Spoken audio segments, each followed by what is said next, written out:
Cannot hear you.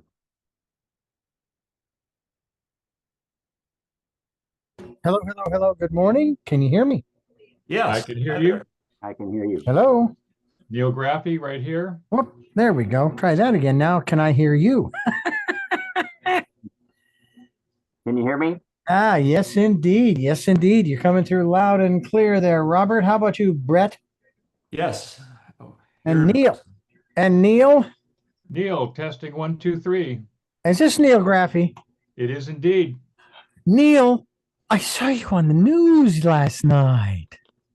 I missed it. I was giving a earthquake tour, so I missed the whole thing.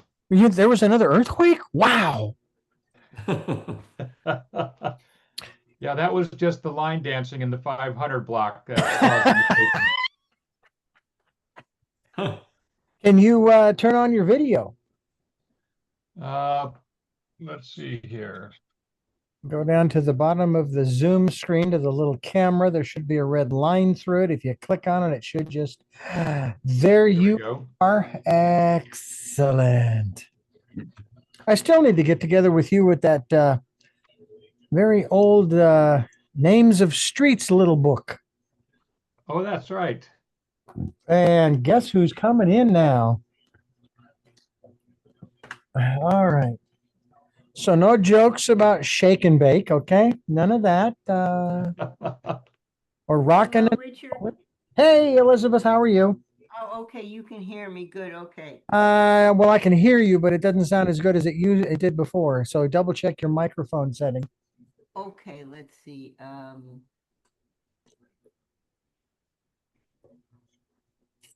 What about that? Tap your microphone. Nope, I'm not hearing it. Okay.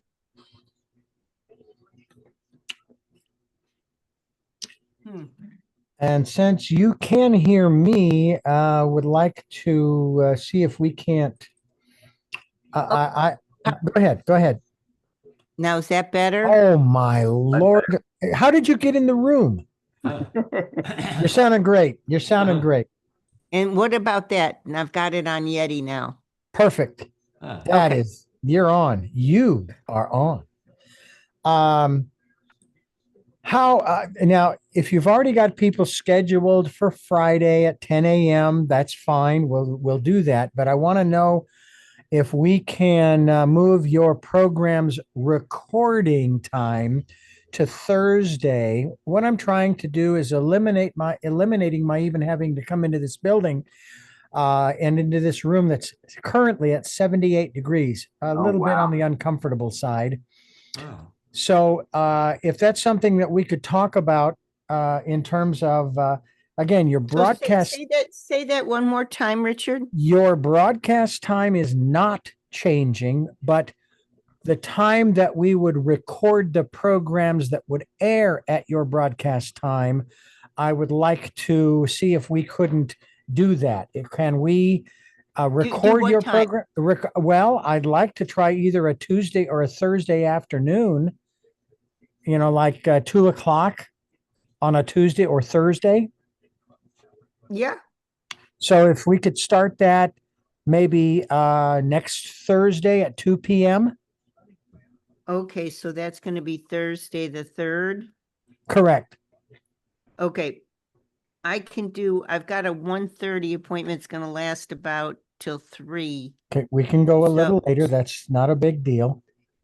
So it could be before 1:20 or after 3 Uh, on Tuesday.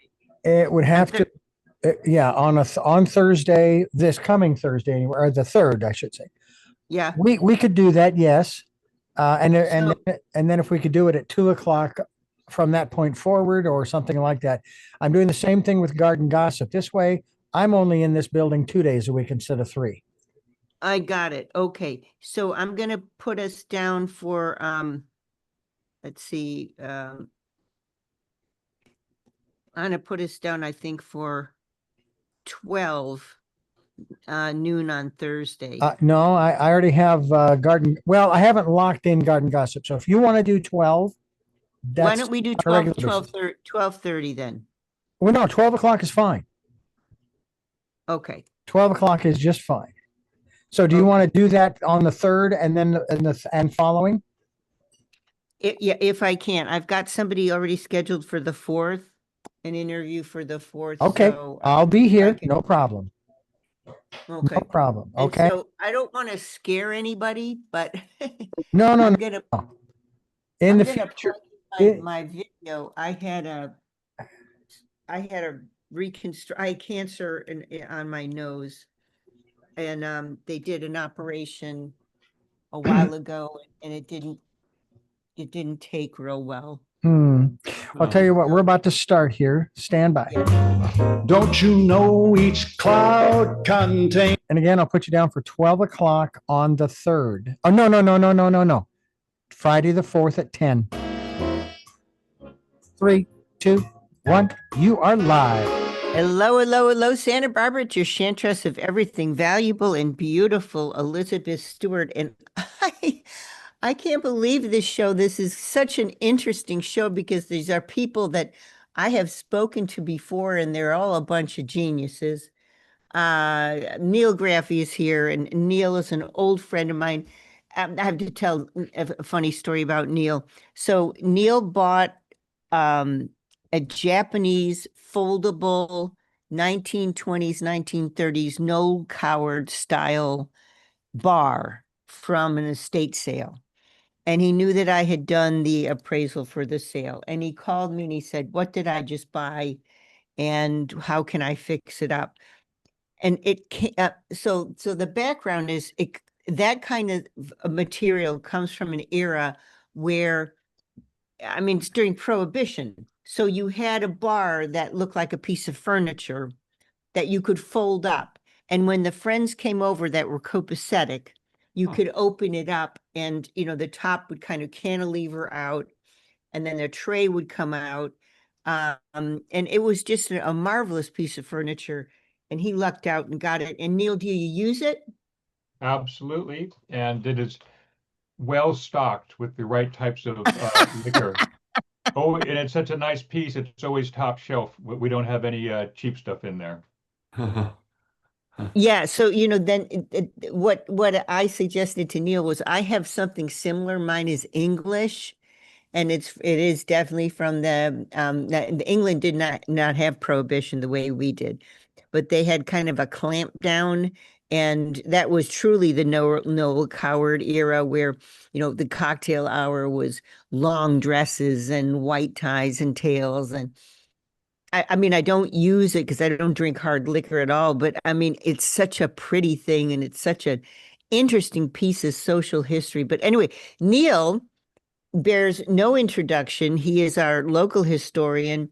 Everything that is Santa Barbara, Neil knows about.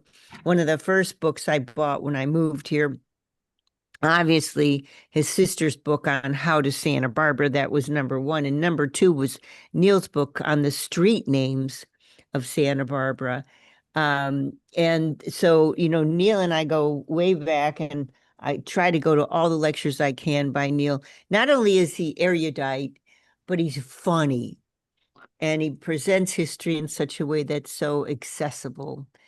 And we're going to talk today because Neil is, he's one of the conveners of a panel at the Architectural Foundation talking about the earthquake. And of course, it's the 100th year anniversary. And Neil, did you happen to see the Solstice Parade? I did not. I was at the Bishop Car Show with supporting the high school and putting my car on display. So I missed the What car do you solstice. have? I What saw. car? Well, I have quite a few, but I did see the Solstice Parade photographs, what they did with the California Hotel and the Mission, and it was Yeah. delightfully brilliant. Yeah. Okay. So, dear listener, if you didn't see our solstice, I think this solstice was one of the best.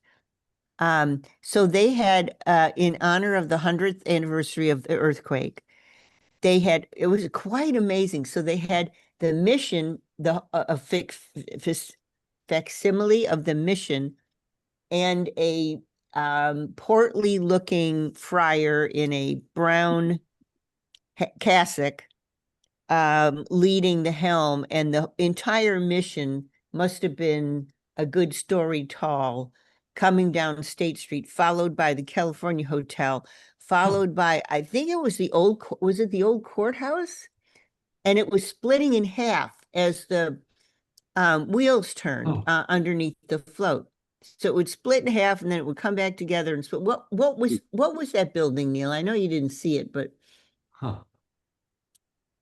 I do not know. I just know the California Hotel and the Mission. So it could have been the San Marcos building splitting in half. oh, I think that was it. I think that was it. It was and it was splitting in half. It was coming back together. So creative, so interesting, and huge. Hmm. You know, great big buildings to celebrate. Anyway, that's what this radio show is about, is talking about the earthquake and with some of our wonderful esteemed panelists. Okay, now I want to introduce Robert Uli. Now, Robert, first of all, he made a building that this must have been 15 years ago or so. And I don't know how I found out about this structure, but it captured my imagination. And I asked, who's the architect behind this? And we had an architect friend in common who lived out in Carpentry, and I can't remember his name now, Robert. He was the head of the association at the time. And I said, who did this building? He said, oh, my friend Robert Uli. And by the way, I need to hire you, Elizabeth, because I have collected some of Robert's art over the years. I had no idea that Robert was this accomplished architect with an aesthetic that, I mean, earth to land to sky to rocks, a real integrated aesthetic in his architecture, but his artwork I thought was really, really interesting as well. And so I was amazed. Man had a collection probably of 15 or so small pieces. And I think were they etchings? Were they I think were they copper plate etchings? What was your medium at that time, Robert? Probably canvas. No, these weren't on canvas. These were monoprints. Interesting. Yeah. Hard to keep track of everything, really, to tell you the truth. Yeah.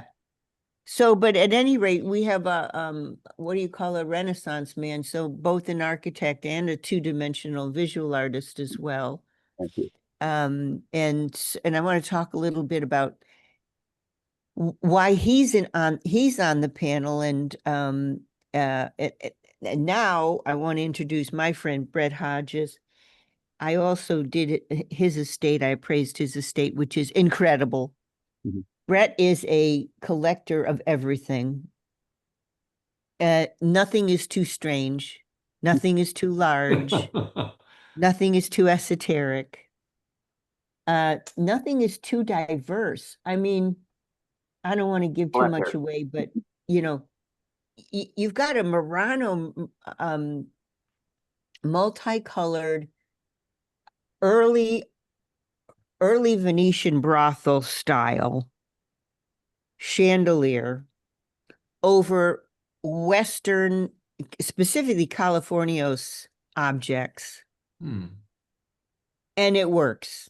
And it looks fantastic. And the whole house, the whole ranch is marvelous. And then we started to talk about mutual interests. And just so Robert and Neil, you know, how Brett and I became friends was Brett is on the board of the Libero.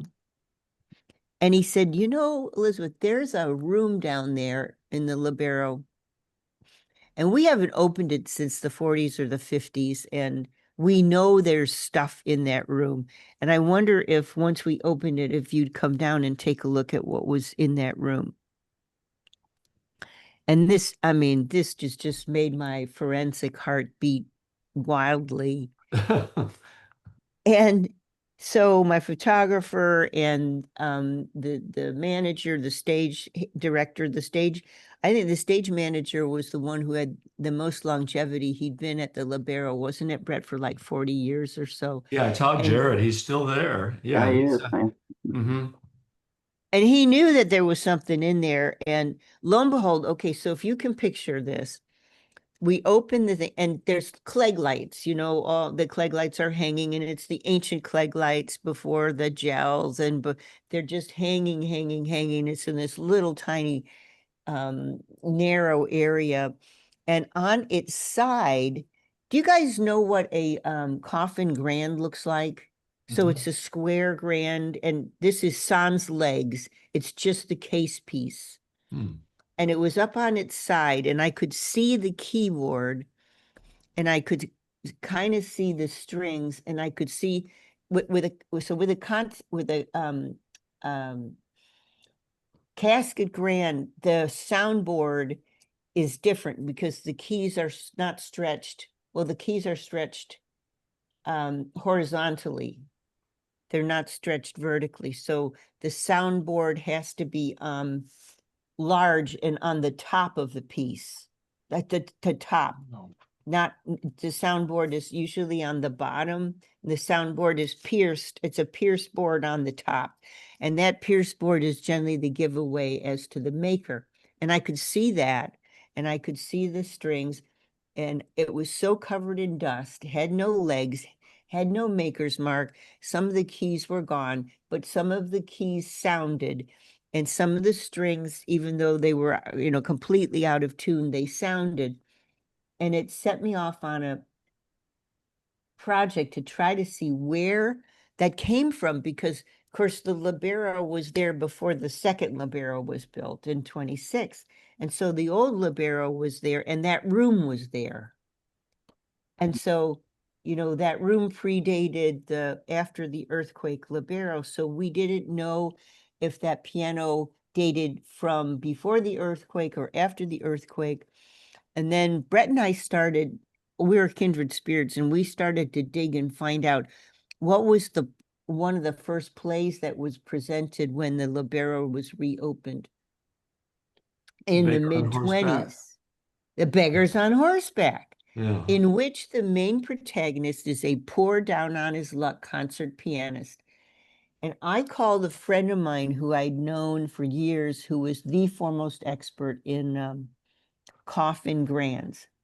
And I said, in 1926 to 28, something like this, if you are a poor, starving concert pianist, what kind of piano could you buy for nothing?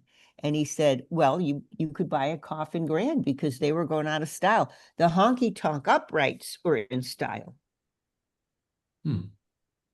Not those coffin grands, they went out of date. They were your grandmother's, parlor room thing, because they were so big, and they didn't have that tinky sound. And so that Tin Pan Alley sound. And so, yeah, your starving artist would have had a coffin grand. So Brett and I was like, well, I wonder if that was the piano that was used in Beggars on Horseback. And that could have been the piano on stage. And then what did we find out, Brett? We found out one of the artists that was instrumental in the Alhambra, when they're setting up the theater there, what was his name? He was also an antique dealer. Oh. Hmm. I'll have to look at my notes, but at any rate, he was in the program credits as loaning some pieces to the Beggars on Horseback.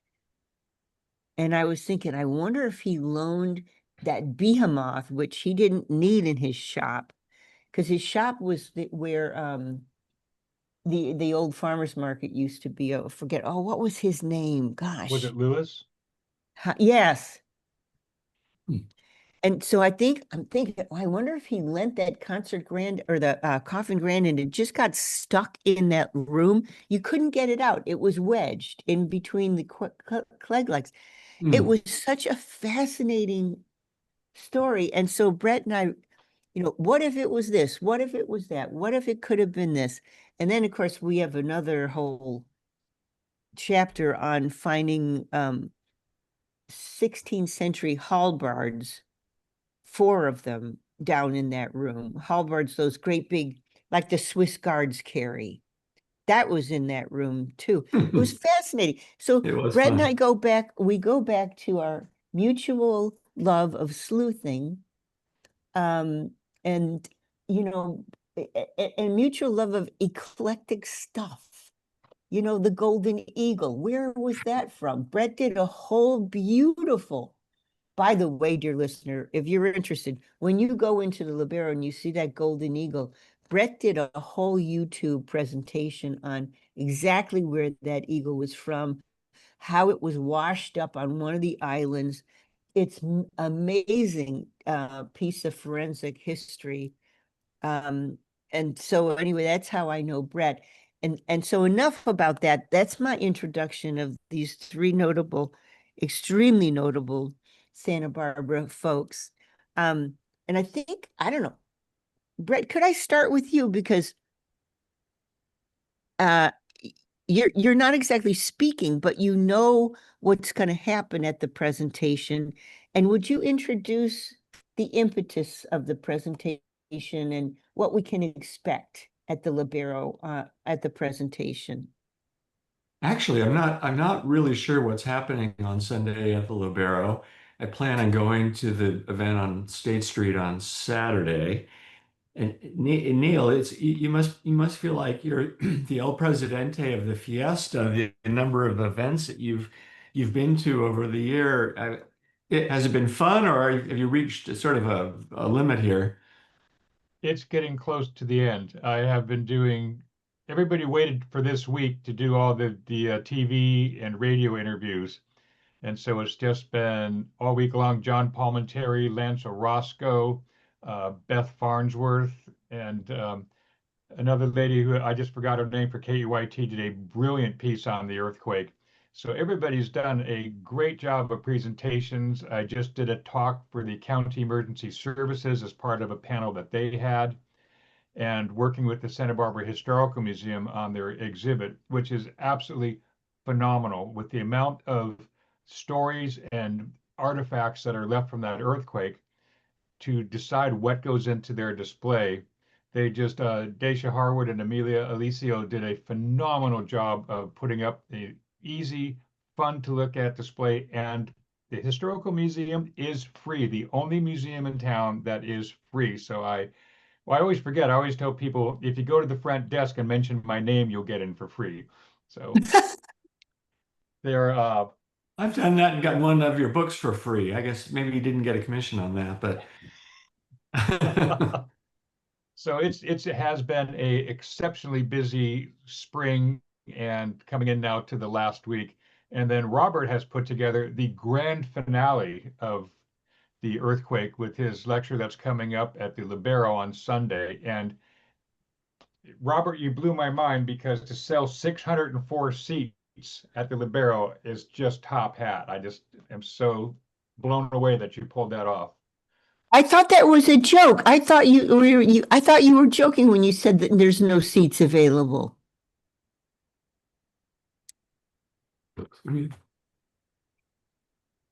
Robert, turn your mic on. Turn your mic on, Robert. That Okay, helps, there you go. doesn't it? Otherwise, you got to read my lips. Well, everybody who stages an event hopes that they fill up enough seats that the house doesn't feel empty. And so we were hoping we'd get 300 people or 200 people or something like that. And how exciting is an earthquake to talk about in the first place. So we were just completely flabbergasted when Gina and her crew, about a week out, said, "Well, we're running out of seats."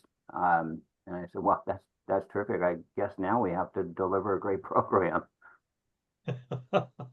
Robert, what do you think what do you think that interest is? Is it just an interest in Santa Barbara history? Is it a desire to learn about an earthquake that could reoccur and affect all of us today? I think it has a couple of pieces to it, Brett. One, obviously, people in the audience have some knowledge about the event itself, and probably want to kind of fill in a couple of gaps in their thinking about it. But I suspect that there are a great deal of people who don't know anything about this event.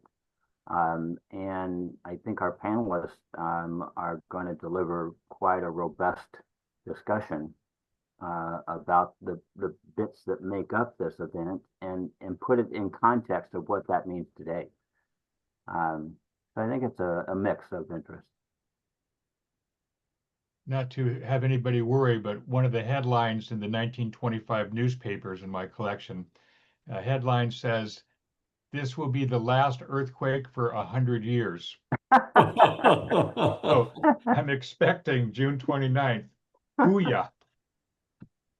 And wasn't there a big aftershock exactly 1 year after the first earthquake? Yes, June 29th, 1926, exactly 1 year, about 3 o'clock in the afternoon, earthquake hit, and it dislodged bricks from a chimney, which killed a 3-year-old boy. So there was one fatality from that earthquake. The June 1925 earthquake, it had been a really hot week. The temperature had reached 87, the hottest it had been in 6 or 7 years, the paper said. And then in 1941, we had another earthquake on June 30th, and the temperature was in the high 80s for that one. And when we were first scheduling the Day of Remembrance at Mission Santa Barbara for this coming Sunday, the forecast was 87 degrees. I'm going, all right, we've got 3 good earthquakes coming up and high temperatures, but now it's been lowered to 77, so we're all going to be safe. I remember growing up, and earthquake weather was sort of one of those urban wives' tales that you would hear, but I don't think that's ever been proven to have a No, connection. it's a great story. People like to think if the air is still on a hot day, we're going to have an earthquake, but we've had it at all temperatures, at all times of the morning, evening, afternoon. So it's always a good story that when it happens, you can then say, see, it was earthquake weather. I mean, some of those facts line up, and then others do not. So, but you're right, Neil. It makes for a good laugh. And that's what it's all about. So, I love the way you've personalized the earthquake by really diving into the 11 poor souls who lost their lives that day. Yet at the same time, you can see the big picture and see that the earthquake was quite basically the best thing that ever happened to Santa Barbara. Yes, everything that we love about Santa Barbara, the climate and its beauty, both natural and man-made, are all the result of earthquakes. And we can also go back, I think in my earthquake talk, I bring up that the earthquake of 1812 was the one that started the Santa Barbara that we have today, because they rebuilt the mission in a certain style based on an ancient architect from the 1st century BC, Vitruvius. They based the new mission on drawings from his book of architecture. And then Santa Barbara, after that, went along the ways of people from back east coming out to Santa Barbara, bringing their ideas of architecture. So we were changing into sort of a mix of Victorian, Western, Adobe, and then in 1893, an architect chose Mission Santa Barbara as the California building for the Chicago World's Fair. And that could be said to be the start of the Mission Revival style. And that took root in Santa Barbara. There was a few buildings there. And then we morphed into this sort of Spanish style, still before the earthquake, before Pearl Chase opened her purse and pulled out a big red tile and said, behold, this is how we shall build. And so I say, thanks to the earthquake, the 1812 that gave us the mission that we have, which was the catalyst for the Mission Revival style and other architectural improvements to the Spanish style. 1925 earthquake erased the facades on State Street with the opportunity to build in this Spanish Moorish, some call it the Santa Barbara style in the newspapers, but they didn't really have the perfect name for it. We use Spanish colonial, and I'm not anywhere near the field of architecture that Robert's in, but I just call it Spanish Mediterranean, and some say Northern Italy. So it's all over the map. Robert, can you help me out here? I think it's fair. Put whatever label you want on it.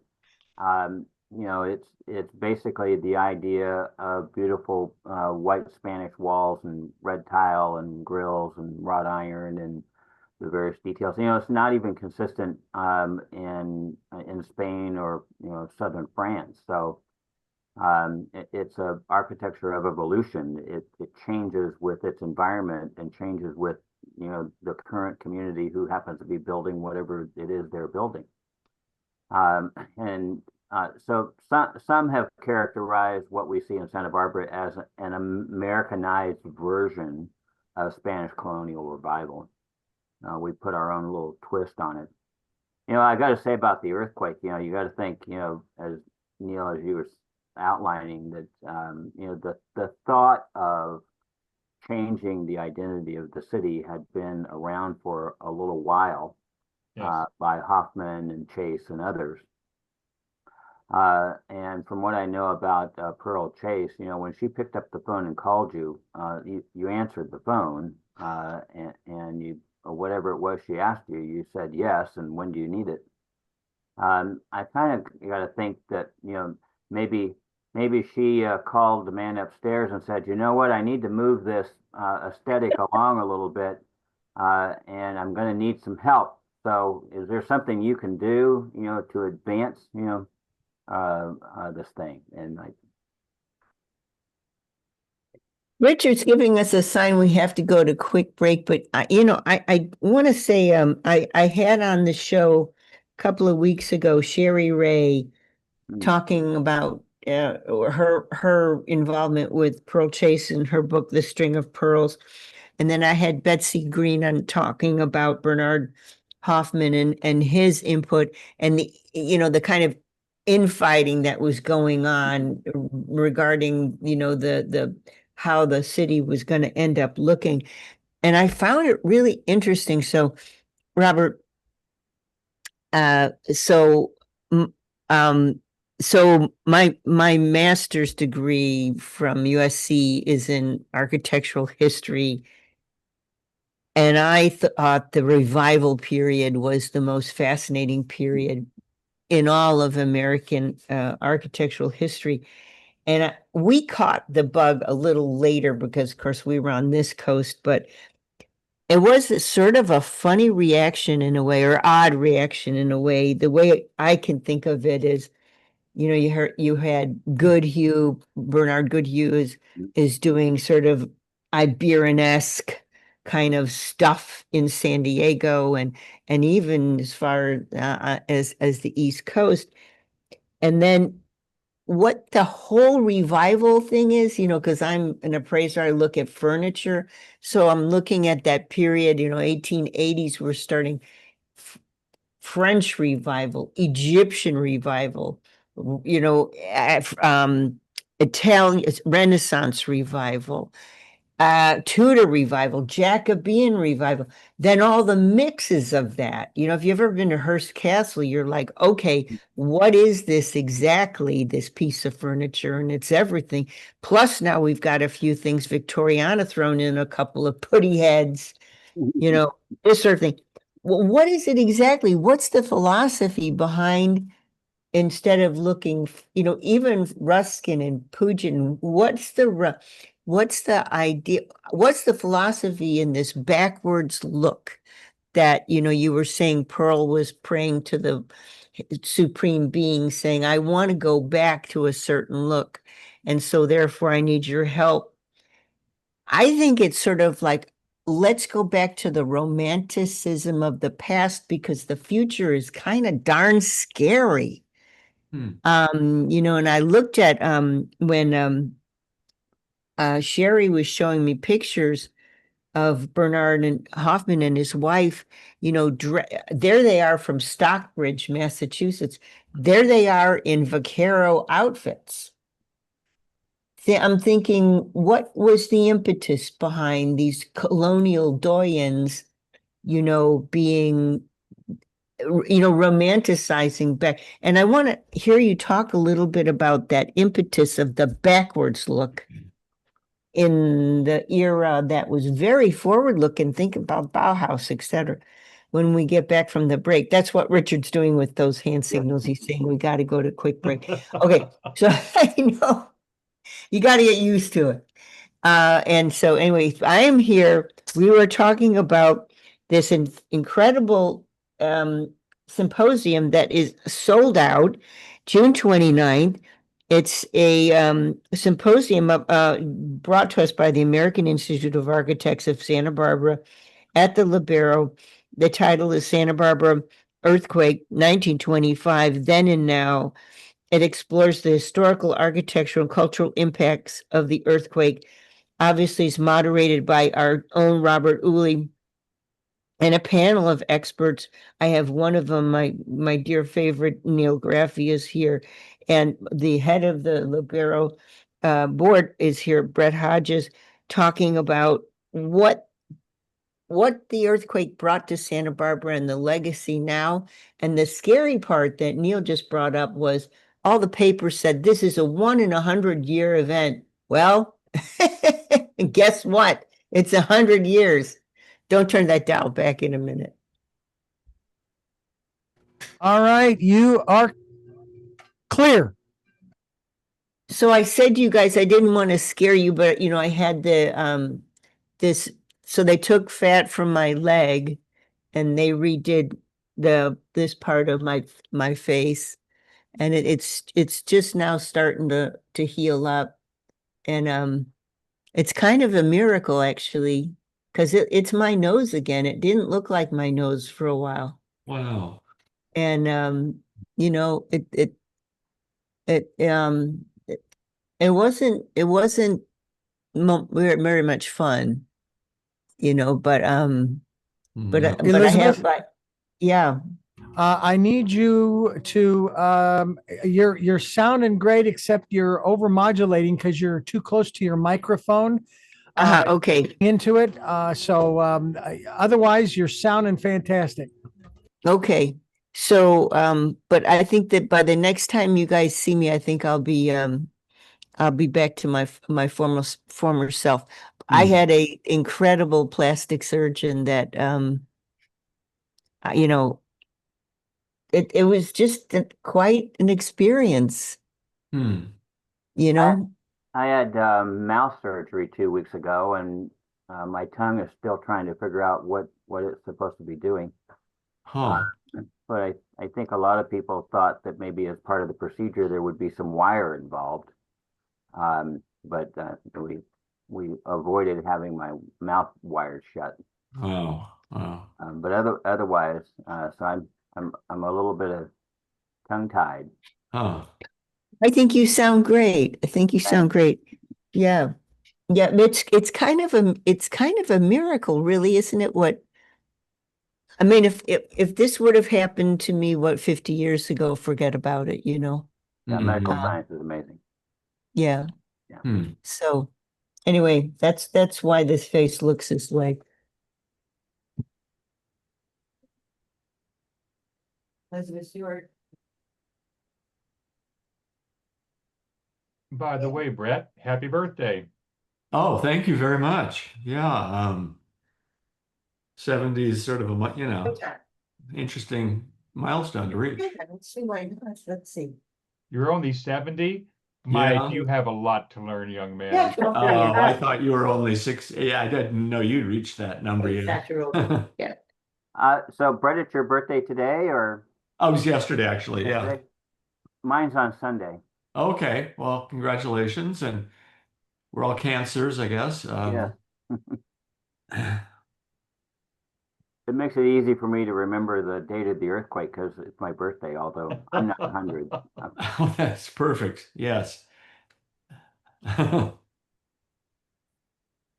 is really amazing to sell out the Libero. I mean, I'm just flabbergasted. Jackson Brown's show a couple weeks ago did it, but they don't do it very often. We were at the Red Piano last night enjoying a couple of drinks and Jason Libs, and we were talking. Okay, folks, we are coming back. All right. We are coming back as soon as Elizabeth comes back. Yeah. All right. And this is that was your last break before the end of the program. Here we go in 3, 2, 1. You're live. Welcome back. It's Elizabeth Stewart. I'm just really thrilled to be joined by such eminent people, historian Neil Graffey and my friend and historian Brett Hodges with the Libero board, and the famous and notable architect Robert Uli, whose work, I mean, where are you living now, Robert? On the Mesa. You're on the Mesa? Yeah, we love it up here. Okay, but you built a couple of houses that you've lived in elsewhere, right? Carpinteria, primarily Carpinteria, and then here in Santa Barbara. Yeah. So you're not worried about the Mesa fault line that apparently was the source of the misery 100 years ago? Yeah, no, it's not my fault. Oh, good. Oh, low-hanging fruit. Way to go. Excellent. Neil, did they not, nobody knew about that fault line or fault lines in general until you basically had an earthquake and then you realized you were on a fault line? I'm not sure when they knew about fault lines and breaks, but I don't know if they knew exactly where they were. I have always stuck with what the Chumash had thought was that the world of man was held up by two serpents, and when one of them moves or wiggles, it causes an earthquake. And so I've stuck with that theory. That seemed to work the best. And Yes. I did a talk for the Historical Museum when they opened the display, and I gave the four different reasons for the earthquakes that were given at the time of the earthquake. One was sediment washing down from the mountains for years and years, filling up trenches in the oceans, and it got so heavy it split the fault at the bottom of the ocean. Oh, Another one was that there was, oh, another one was the ocean water was too pressurized, and that caused the earthquakes. And so I asked the people, which one do you believe, the sediment, the ocean water, or the serpents? And the serpents won out. So earthquake faults are just a thing of the past. We're going with the Chumash serpents as what causes earthquakes. A snake in the grass. Yes. But Neil, I mean, that's kind of interesting if you think about it. Like, if you've got one of those things on your phone where, you're looking at the earthquake predictor, it's this seismic wave, which Uh, is kind of like a serpent. Uh, well, that's true. And it is interesting that just about every culture has a theory like that. In India, they believe that elephants held up the world, and when one elephant left the circle, another one joined its place, it caused the earthquake as coming back in and readjusting himself. In Japan, they believe the islands are held up on the back of a catfish, and when the catfish moves, it causes earthquakes. So everybody had a good theory as to what causes earthquakes. And one thing we can get some geologists to help us out here perhaps, but the biggest earthquakes off the San Andreas Fault have not really affected Santa Barbara. We felt the roll and the rumble, but it's never caused any real damage in Santa Barbara. The biggest San Andreas earthquake hit was in 1857, and that's the one that offset creeks where you can look down on aerial photographs and see where a creek was. And the other half of it, even from 1857, that offset is still highly visible. And yet the worst thing that happened in Santa Barbara was just some cracked plaster, and the rolling, the seismic waves caused the reservoir at Mission Santa Barbara to overflow, and the water cascaded down what is now Los Olivos Street. So as much as we fear the San Andreas Fault, so far, knocking on wood, it hasn't really affected Santa Barbara. There's some 15,000 known faults in California, and Santa Barbara has quite a few of them. The Riviera, the best place to live in Santa Barbara, as some think, is actually an earthquake fault that's just pressing higher and higher. It raises maybe a half inch, a quarter inch every year, but it goes up and up. And so we got faults all below us. And which one caused the Santa Barbara earthquake? That has changed, and I don't know what the current thought is. That at first they thought it was the Mesa Fault and the fault that runs off of below Stearns Wharf, the Mission Fault, and there's quite a few. There's one under the Cumba Plaza that reaches all the way into Hope Ranch. So there's a lot of faults, and maybe somebody on the panel on Sunday will be giving us a bit more insight on the faults. I'm not sure. So where was the 1857 earthquake? The 1857 earthquake was along the San Andreas Fault, and that runs 800 miles from Mexico to San Francisco and then out to the Pacific from there. So it's sort of through the middle of California. So it's not really anywhere close to Santa Barbara, but when it lets go, we feel it. But so far, it has never really shook Santa Barbara to the point that we had anybody dying or any buildings collapsing so far. So two questions. So one for Neil and one for Robert. Neil, you were talking about this animalistic kind of, seed myth of where and why earthquakes happen, the catfish, the elephant, the snake, the supporters of the world being, the animals. I'm wondering if there's I wonder if there's any kind of a reason behind those early beliefs. That's number one question. Number two question for Robert was, I want to go back to my question about revivalist architecture and what that says, spiritually, psychically, philosophically, the looking back instead of the looking forward.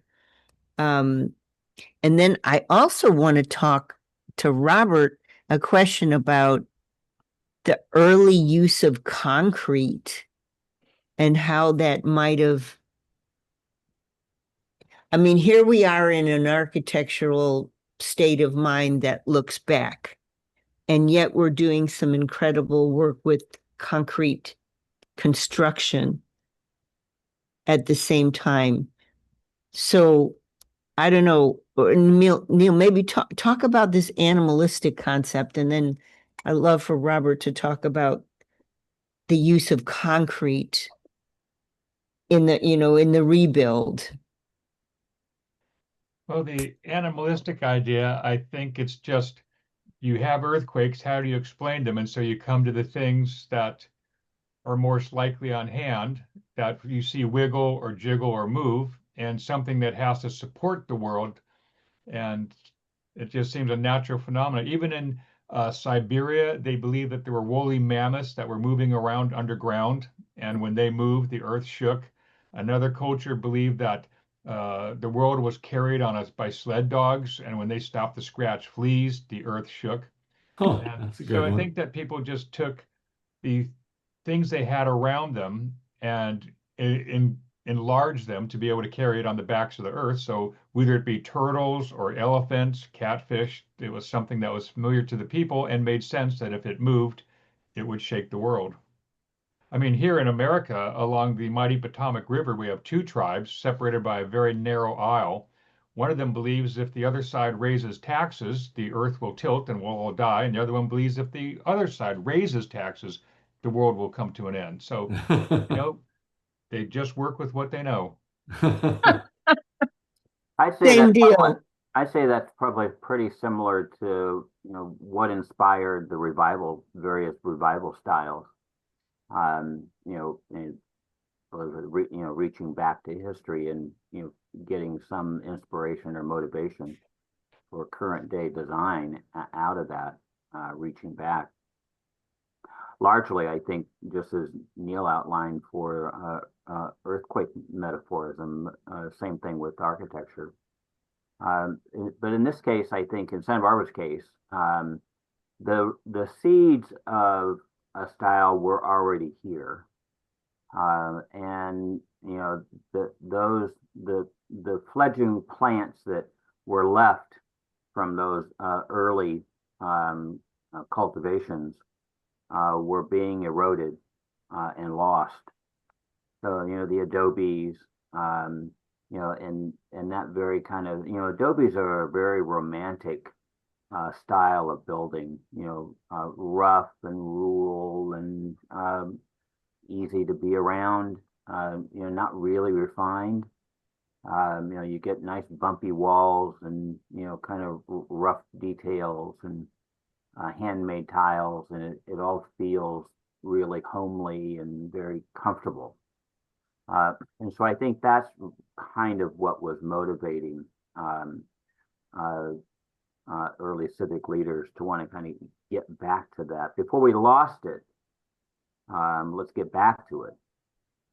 And of course, as Neil and others know, we lose history one little chink at a time. If you just kind of whittle away at it, then eventually it's gone, and nobody has noticed that it's gone. Well, except maybe a handful of us. So I think that's really what motivates those revival styles.